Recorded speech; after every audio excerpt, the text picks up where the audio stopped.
భారతీయుల యొక్క ఉచ్ఛ్వాస నిశ్వాసల యందు బయటికి లోపలికి వెళ్ళేటువంటి ఒక భవ్య దివ్య స్వరూపం.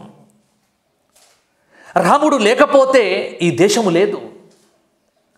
రామ అనే స్మరణ లేకపోతే భారతీయుడు లేడు, హిందూ ధర్మం లేదు, సనాతన ధర్మం లేదు. ధర్మానికి ఒక ఆకారం కల్పిస్తే ఆయన రామచంద్రమూర్తి. ధర్మము నడిచి వెళ్ళగలిగితే ఆయన రామచంద్రమూర్తి. రామో విగ్రహవాన్ ధర్మ రామాయణం చెప్పింది.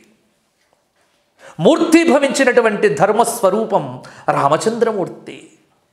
చిన్నతనంలో ప్రతి తల్లి తన బిడ్డకు పాలిస్తూ కడుపు నిండగానే శ్రీరామరక్ష అని ఆశీర్వదించడం మనం మర్చిపోలేదు. ఏదైనా కష్టం కలగగానే అయ్యో రామా అని కూడా అంటూ ఉంటాం.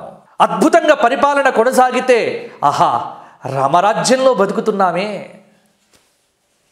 ఒక చక్కటి అన్నదమ్ములు, భార్య, పిల్లలు, ఉమ్మడి కుటుంబం కనిపిస్తే ఆహా ఎంత బాగుందో కుటుంబం, అచ్చం శ్రీరామ కుటుంబం. యవ్వనంలో ఉన్నటువంటి భార్యాభర్తలు ఇద్దరూ కూడా అన్యోన్యంగా కలిసి వెళ్తుంటే సీతారాముల్లాగా ఉన్నారు. ఒకటేమిటి, అడుగడుగున మన జీవనం, మన జీవన విధానం, మన సంచారం, మన ఆచారం, మన వ్యవహారం, మన సర్వము రామాయణంతో ముడిపడి ఉంది ఈ దేశానికి.